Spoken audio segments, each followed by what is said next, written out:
내일 아침 8시 30분 서울 강남 한복판 국내 굴지의 대기업 기광그룹 본사 앞 번쩍이는 고층 빌딩 숲 사이 허름한 옷차림의 노숙자 한 명이 어김없이 건물 입구 작은 공간의 모습을 드러냈다. 낡은 담요 위에 앉아 고개를 숙인 채 작은 종이컵을 내밀고 있는 그의 모습은 출근하는 직원들에게 다양한 반응을 불러일으켰다. 대부분은 그를 피해 먼 길로 돌아갔고 어떤 이들은 불쾌한 표정으로 인상을 찌푸렸다. 이런 고급 빌딩 앞에 저런 사람이 있으면 회사 이미지가 떨어진다니까 라며 목소리를 높이는 중년 남성도 있었고 경비실에 신고해야 하는 거 아니야 라고 수군거리는 여직원들도 있었다. 하지만 모든 사람이 차갑지만은 않았다. 가끔 조용히 다가와 생수병을 놓고 가는 젊은 여성, 따뜻한 커피가 담긴 종이컵을 건네는 경비원, 도시락 봉지를 슬며시 밀어두고 가는 정장 차림의 남성도 있었다. 이런 행동은 늘 조심스럽고 은밀하게 이루어지곤 했다. 노숙자는 고개를 깊이 숙인 채 움직임이 거의 없어 보였지만 사실 그의 눈은 바쁘게 움직이고 있었다. 얼핏 무기력해 보이는 그 눈빛 속에는 날카로운 관찰력이 숨어 있었다. 그는 지나가는 모든 사람의 반응을 놓치지 않고 기억했고, 때로는 아무도 보지 않을 때 작은 수첩에 무언가를 적어 넣기도 했다. 사람은 자기보다 약하다고 느낄 때 진짜 얼굴을 보여준다. 그의 머릿속에서 이 문장이 울려 퍼질 때마다 입가에 희미한 미소가 번졌다가 금세 사라지곤 했다. 오늘도 정장 차림의 사람들이 그의 앞을 지나갔다. 그중 한 여성이 조심스럽게 다가와 종이컵에 1,000원짜리 지폐 한 장을 넣어 주었다. 노숙자는 고개를 살짝 들어 여성의 얼굴을 확인하고는 작은 목소리로 고맙습니다 라고 말했다. 여성은 미소를 지으며 고개를 끄덕이고 빠르게 회사 건물로 들어갔다. 이 순간 화면이 흐려지며 시간은 일주일 전으로 거슬러 올라간다. 기광그룹 본사 최상층, 넓은 창문 너머로 서울의 화려한 스카이라인이 펼쳐져 있었다. 강도식 회장, 68세, 은 창가에 서서 도시를 내려다보고 있었다. 그의 등은 여전히 꼿꼿했고 눈빛은 날카로웠지만 오랜 세월 기업을 일군 자부심과 피로가 공존하는 얼굴이었다. 비서가 노크와 함께 들어와 회장님, 강진우 이사님께서 도착하셨습니다 라고 보고했다. 들어오라고 했. 도식의 목소리는 낮고 힘이 있었다. 문을 열고 들어온 강진우, 35세는 아버지를 닮아 날카로운 눈매를 가졌지만 표정은 더 부드럽고 현대적이었다. 아버지, 부르셨습니까? 도식은 아들을 바라보며 잠시 말이 없었다. 내가 평생 일궈온 이 회사를 과연 이 아이에게 맡겨도 될까? 그는 사람을 볼 줄 아는가? 약삭빠른 자들에게 속지는 않을까? 수많은 생각이 그의 머릿속을 스쳤다. 도식이 소파를 가리키자 둘은 마주 앉았다. 다음 달이면 내가 회장직에서 물러나네. 그동안 준비해온 대로 자네가 내 뒤를 이어 경영을 맡게 될 테고, 진우는 고개를 숙였다.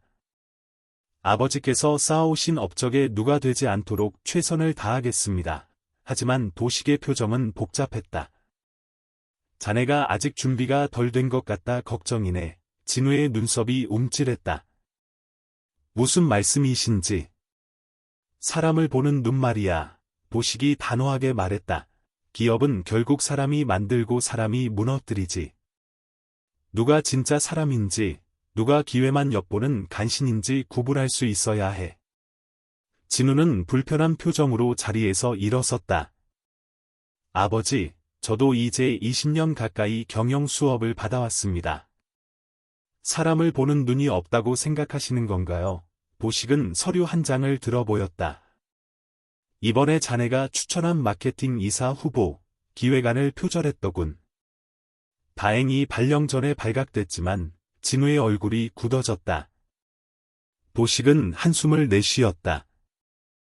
내가 자네 나이 때는 벌써 2번의 회사 위기를 겪으며 누가 진짜 충신이고 누가 간신인지 뼈저리게 배웠다네. 자네는 그런 경험이 없지. 평탄한 길만 걸어왔으니.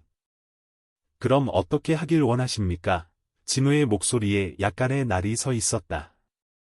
도식은 창밖을 바라보며 잠시 생각에 잠겼다가 천천히 입을 열었다. 내가 직접 가려내겠네. 진짜 사람을. 진우는 의아한 표정으로 아버지를 바라봤다. 도식의 눈에는 오랜만에 보는 결기가 담겨 있었다. 그것은 오래전 아무것도 없는 상태에서 회사를 일구었던 젊은 시절의 빛나는 눈빛이었다.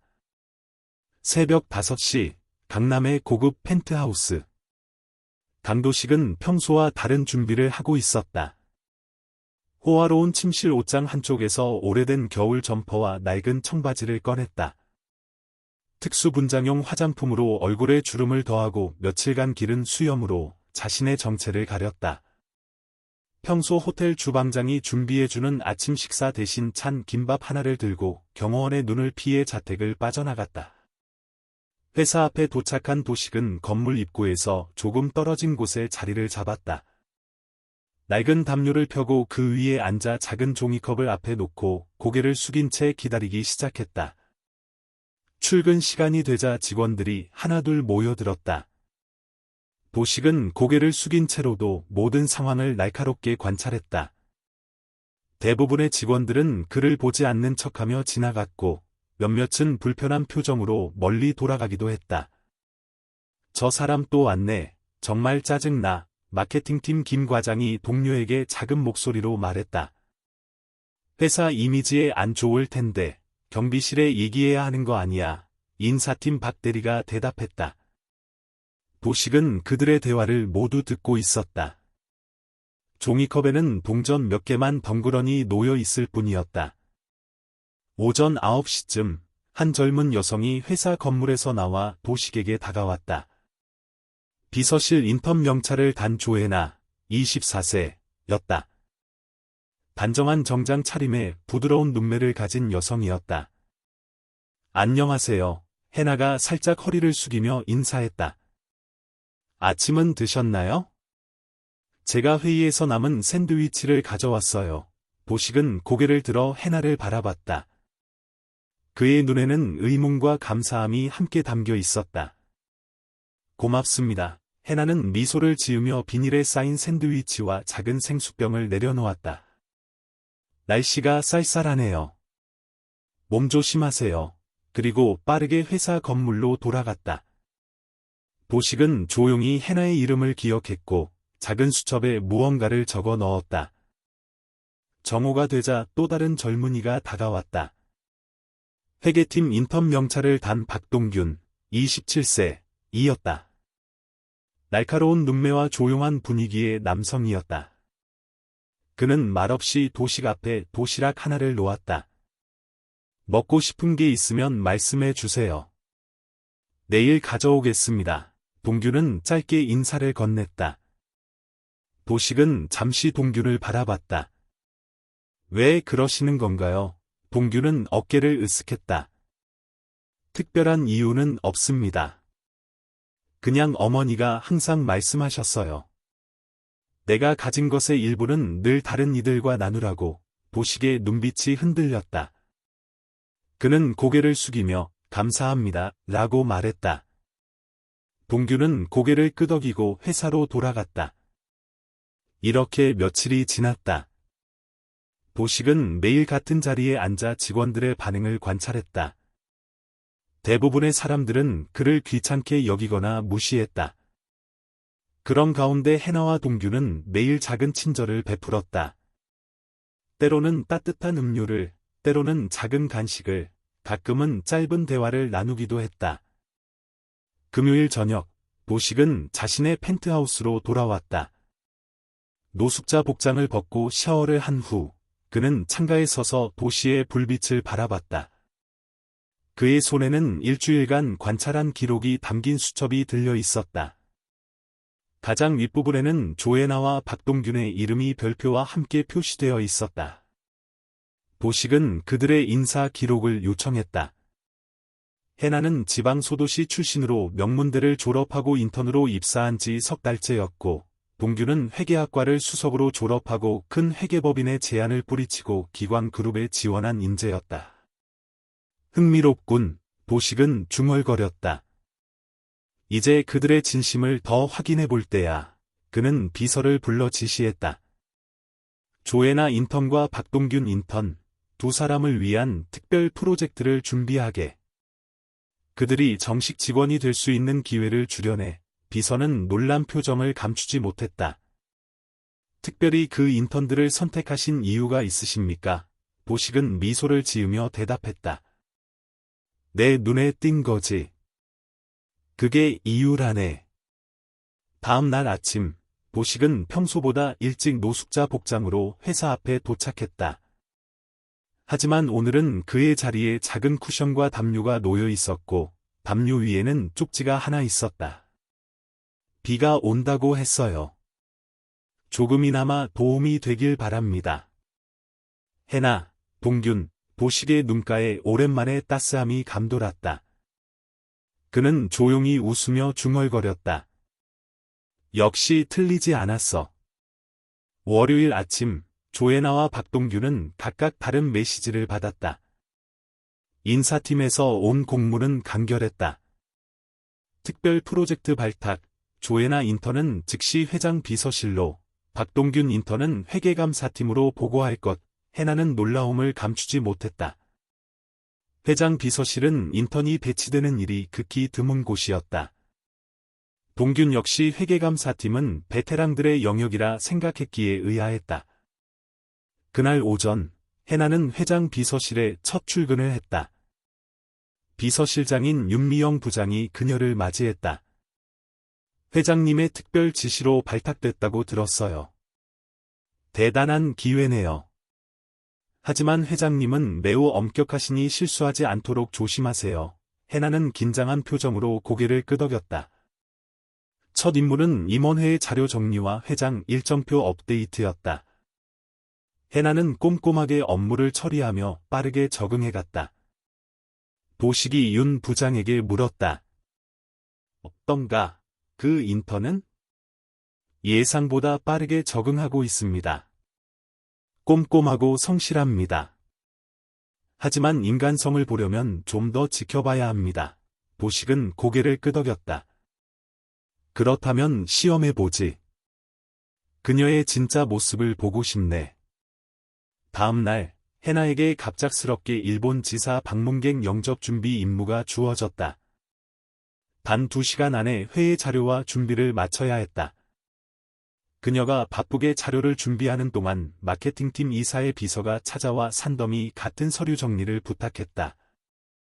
1시간 안에 필요하다는 말에 해나는 난감했지만 거절하지 못했다.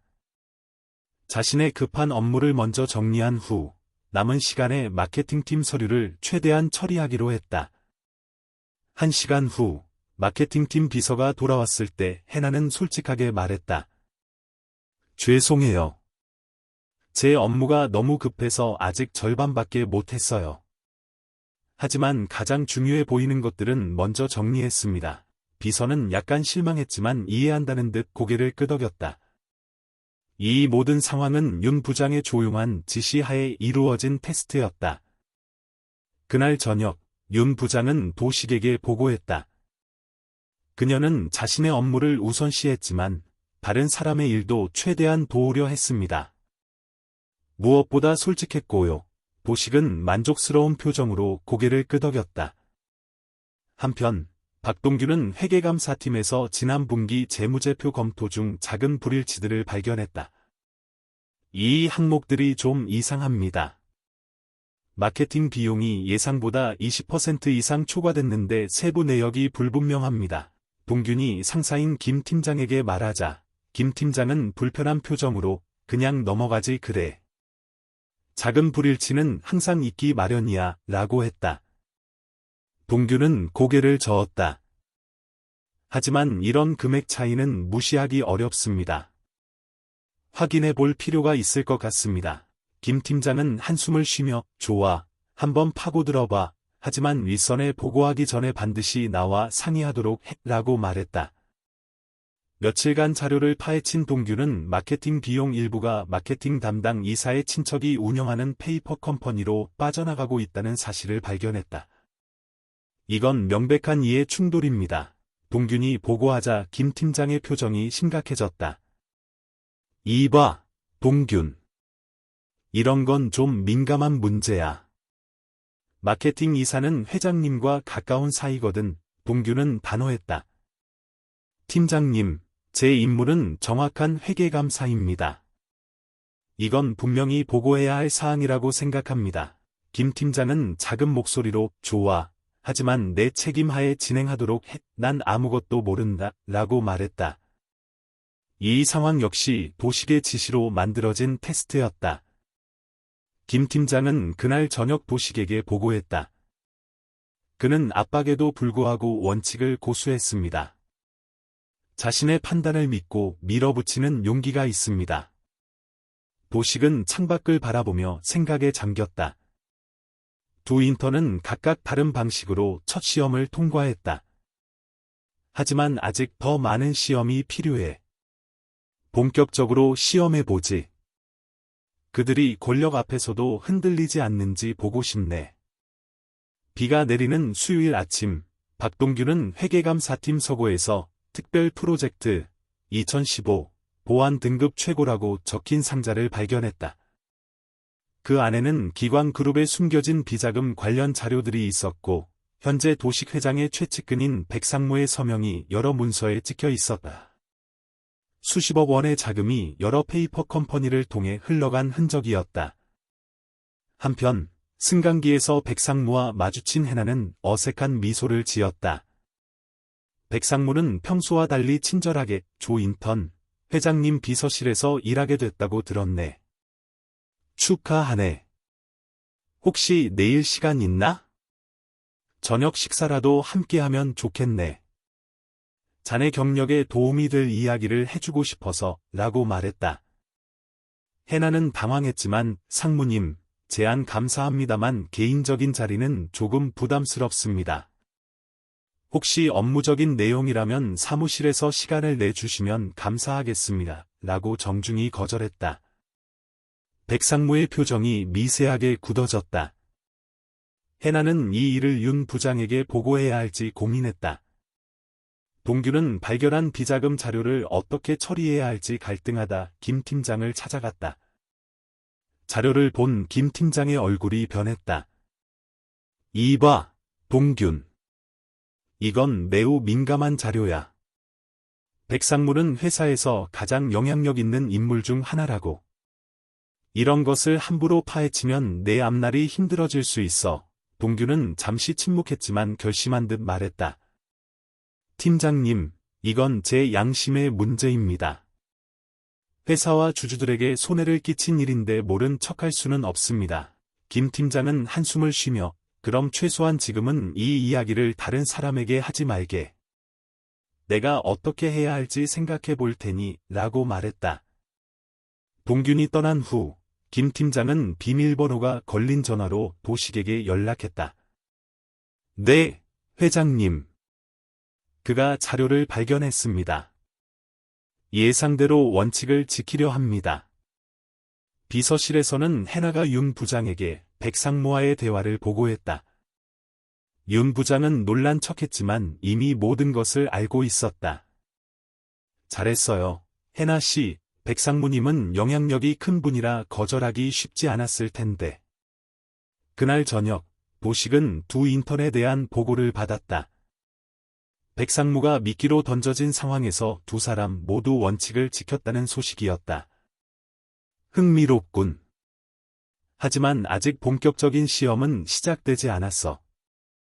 백상무가 직접 움직일 테니까. 그의 예상대로 다음날 아침 일찍 백상무가 도식의 사무실을 찾아왔다. 회장님, 최근에 들어온 인턴들 때문에 약간의 문제가 있습니다.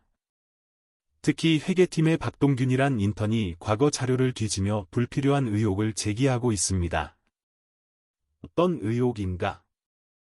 별것 아닙니다. 그저 오래된 회계 처리 방식에 대한 의문을 제기하는 정도죠. 하지만 그런 식으로 계속 과거를 파헤치면 회사 분위기에 좋지 않을 것 같습니다. 저는 그 인턴을 해고시키는 것이 깔끔하다고 생각합니다. 비서실의 조혜나도 마찬가지고요. 그녀는 지나치게 독립적이라 관리하기 어렵습니다. 보식은 창밖을 바라보며 말했다. 그들에게 좀 더 기회를 주지. 자네도 알다시피 내가 항상 말해왔듯 사람은 쉽게 판단할 수 없는 법이니까. 백상물은 불만과 불안이 교차하는 표정으로 사무실을 나갔다.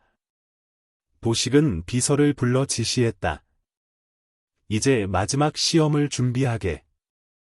정말 그들이 진심으로 회사와 사람을 위하는지 확인할 때가 왔어. 토요일 아침, 해나는 출근길에 회사 앞 노숙자를 찾았지만 그의 모습은 보이지 않았다. 며칠이 지나도 그는 돌아오지 않았다. 해나는 불안한 마음에 경비원에게 물었지만 경비원도 그를 보지 못했다고 했다. 월요일 아침, 해나는 회의 자료를 정리하던 중 윤 부장으로부터 조 인턴, 지금 바로 회장실로 오세요. 라는 긴장된 목소리의 호출을 받았다. 불안한 마음으로 회장실 문을 두드리고 들어서는 순간 해나는 그 자리에 얼어붙었다. 강도식 회장의 책상 앞에 서 있는 사람은 바로 그 노숙자였다. 하지만 이제 그는 더 이상 허름한 차림이 아니었다. 깔끔한 정장을 입고 면도를 한 얼굴로 당당한 자세로 서 있었다.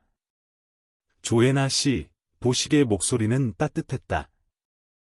해나는 혼란스러운 표정으로 자리에 앉았다.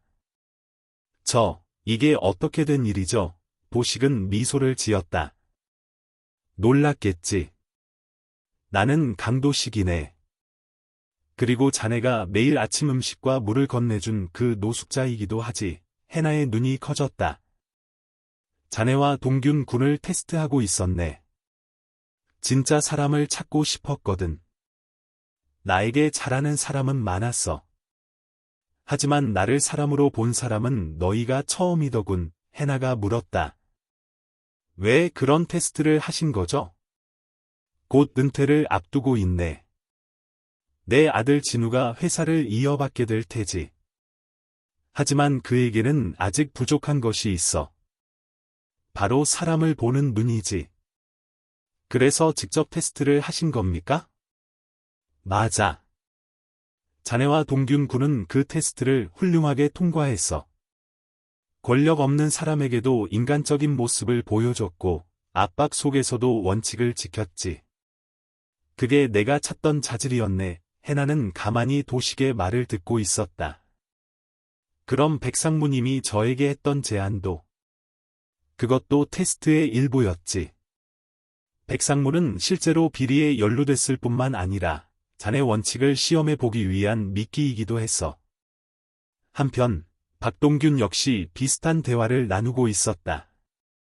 그는 회장실에서 나오는 해나와 마주쳤고 두 사람은 서로의 눈빛만으로도 무슨 일이 있었는지 짐작할 수 있었다. 그 거지가 회장님이셨다고 동균이 작은 목소리로 묻자 해나가 고개를 끄덕였다. 믿기지 않죠? 우리가 테스트를 받고 있었던 거예요. 그래서 그 옛날 회계 장부도. 동균의 표정이 복잡해졌다. 네, 다 계획된 거였어요. 하지만 백상무의 비리는 진짜인 것 같아요. 그날 저녁, 강진우는 아버지를 찾아갔다. 아버지의 계획을 전해 듣고 처음에는 분노했지만 이내 아버지의 깊은 뜻을 이해했다. 아버지, 왜 저에게 말씀해 주지 않으셨습니까? 자네에게도 배울 점이 있을 거라 생각했네. 진짜 경영자는 사람을 알아보는 눈을 길러야 하거든. 진우는 한동안 침묵했다. 이제 저도 알았습니다. 백상무가 회사 자금을 빼돌렸다는 것도, 그가 어떤 사람인지도요. 그렇다면 이제 어떻게 할 건가? 진우의 눈에 결심이 서렸다. 제가 직접 해결하겠습니다. 아버지께서 찾아내신 진짜 인재들과 함께요. 보식은 만족스러운 표정으로 고개를 끄덕였다.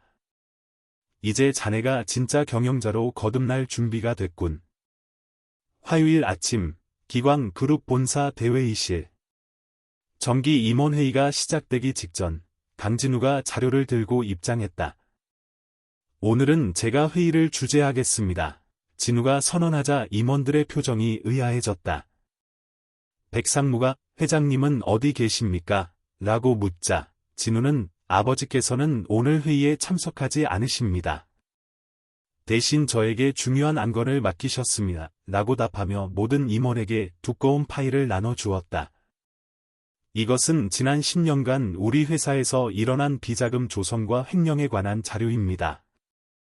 특히 백상무님, 당신이 주도한 일들이 상세히 기록되어 있습니다. 회의실이 순식간에 얼어붙었다.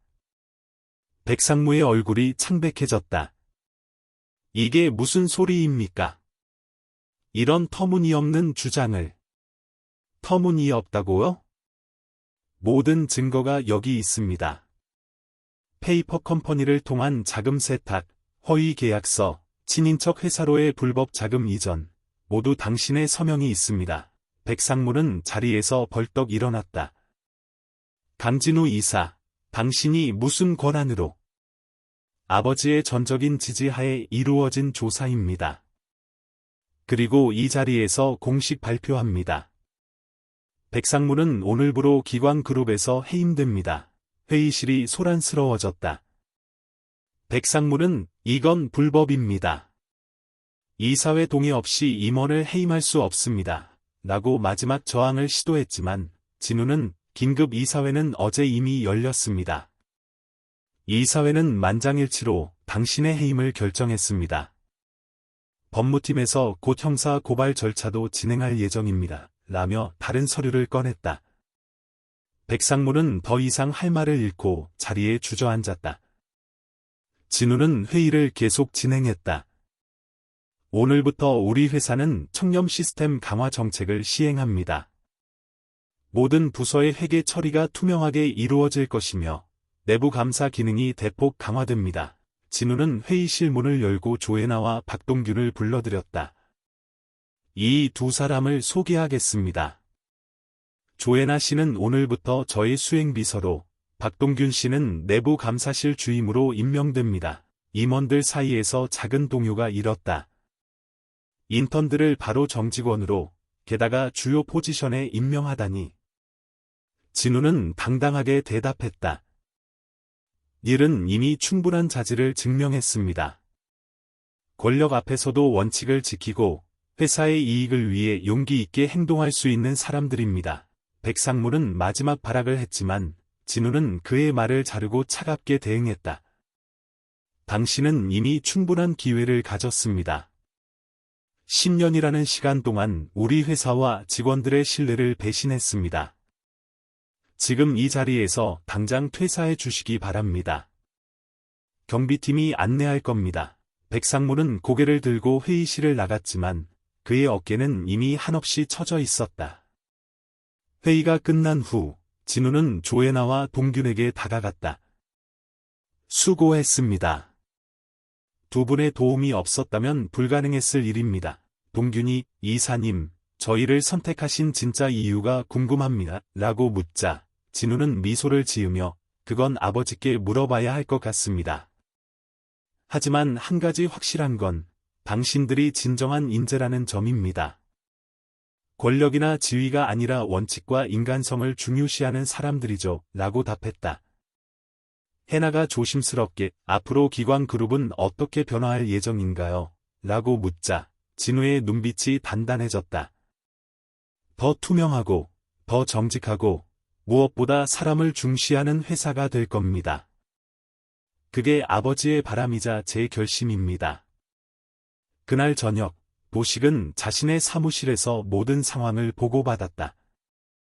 그는 만족스러운 표정으로 창밖을 바라보며 서랍에서 사표가 든 봉투를 꺼냈다. 이제 정말 떠날 시간이군. 그의 눈에는 평화로움이 깃들어 있었다. 목요일 아침, 기광그룹 본사 전체의 강도식 회장이 갑작스럽게 사임했다는 충격적인 소식이 전해졌다. 공식 발표에 따르면 건강상의 이유였지만 임직원들 사이에서는 여러 소문이 돌았다. 실제로 도식은 매우 차분한 상태였고 오래전부터 은퇴를 계획해왔다. 모든 짐을 정리한 그는 회사의 시작점이었던 구간 지하 사무실을 마지막으로 찾았다. 40년 전, 단 2명의 직원과 함께 회사를 시작했던 곳이었다. 낡은 책상 서랍에서 오래된 노트 한 권을 발견했다. 그가 회사를 처음 시작할 때 작성했던 경영 철학이 담긴 노트였다. 첫 페이지에는 젊은 시절 힘찬 필체로 사람이 곧 재산이다라고 쓰여 있었다. 도식은 미소를 지으며 그 문장을 오랫동안 바라보다 노트 위에 진우에게 이제 내가 진정한 경영자가 되었구나. 회사는 건물이나 돈이 아니라 사람으로 이루어진다는 것을 항상 기억하거라. 내가 찾은 진짜 사람들과 함께 새로운 기관을 만들어 가길 바란다. 아버지가라는 쪽지를 놓았다. 회사를 나서며 그는 자신이 노숙자로 앉아있던 자리를 마지막으로 바라봤다. 그 자리에는 이제 아무도 없었다. 그 주말, 도식은 비서도 경호원도 없이 홀로 제주도의 조용한 별장으로 향했다. 그의 짐 속에는 몇 권의 책과 오래된 사진첩뿐이었다. 별장에 도착한 그는 넓은 창문을 통해 바다를 바라보며 오랜만에 마음의 평화를 느꼈다. 전화기 배터리를 뺀 후 깊은 한숨을 내쉬었다. 이제 진짜 내 시간이 시작되는군. 그의 얼굴에 잔잔한 미소가 번졌다. 서울에서는 강진우가 아버지의 메시지와 오래된 노트를 발견하고 깊은 생각에 잠겨 있었다. 사람이 곧 재산이다. 그는 아버지가 남긴 진정한 유산이 무엇인지 깨닫기 시작했다. 봄이 오고 기광그룹에는 새로운 바람이 불었다. 강진우의 주도하에 회사는 사람 중심 경영이라는 새로운 철학 아래 빠르게 변화하고 있었다. 조애나는 진우의 수행비서를 넘어 그의 오른팔로 성장의 해외 IR 업무를 담당하며 기광그룹의 새로운 이미지를 세계에 알렸다. 해나 씨, 다음 주 뉴욕 출장 준비는 잘 되고 있나요? 진우의 물음에 해나는 미소를 지으며 네, 모든 준비가 완료됐습니다. 특히 ESG 정책에 관심이 많은 투자자들을 위한 자료도 추가로 준비했습니다. 라고 답했다. 박동규는 내부 감사실의 핵심 인물로 성장해 회사 전체의 회계 시스템을 재정비하고 투명한 감사 체계를 구축했다. 그의 원칙주의와 정확성은 기광그룹이 업계에서 가장 투명한 기업으로 평가받는 데 크게 기여했다. 어느 날 아침, 진우는 임원들을 모아 오늘부터 우리 회사는 플랫 리더십 체제를 도입합니다. 지나친 수직적 구조를 없애고 모든 직원이 자유롭게 의견을 낼 수 있는 환경을 만들 것입니다. 제가 추구하는 것은 사람 위에 있지 않고 사람 사이에 있는 경영입니다. 라고 발표했다. 회의가 끝난 후 해나는 진우에게 이사님, 혹시 회장님께 연락해 보셨나요? 라고 물었다. 진우는 고개를 저었다. 아버지는 모든 연락을 끊으셨어. 제주도 별장에 계신다는 것만 알 뿐이야. 아마 그게 아버지의 바람일 거야. 해나가 회장님이 남기신 말씀이 있을까요? 저희에게 하고 싶으셨던 말이요. 라고 하자 진우는 미소를 지으며 서랍에서 오래된 노트를 꺼냈다. 사람이 곧 재산이다. 아버지의 첫 경영 철학이었어. 그리고 지금도 변함없는 진리지. 그날 저녁, 해나와 동규는 회사 근처 작은 카페에서 만났다. 가끔 그분이 생각나요. 해나가 말했다. 우리가 몰랐을 때, 그저 노숙자라고 생각했을 때, 동규는 고개를 끄덕였다. 나도 그래. 그런데 지금 생각해보면, 그때 도식 회장님은 대하던 우리의 모습이 지금의 우리를 만든 것 같아. 결국 사람을 어떻게 대하느냐가 중요한 거지. 해나는 미소를 지으며 창밖을 바라봤다. 그곳에는 예전에 도식이 앉아있던 자리가 보였다. 지금은 아무도 없는 빈 공간이지만 그곳에서 시작된 변화는 여전히 계속되고 있었다. 제주도의 별장에서 도식은 석양을 바라보며 조용히 미소 짓고 있었다. 그의 손에는 기광그룹의 새로운 경영체제와 젊은 CEO 강진우의 사람 중심 경영에 대한 기사가 실린 신문 한 장이 들려 있었다. 잘하고 있군. 그의 눈에는 자부심과 평화로움이 깃들어 있었다.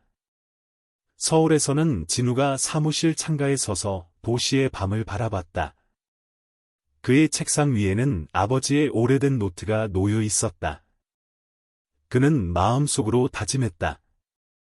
사람을 보는 눈이 있으면 회사를 지킬 수 있다. 그리고 그 말은 이제 기관 그룹의 새로운 미래를 향한 나침반이 되었다.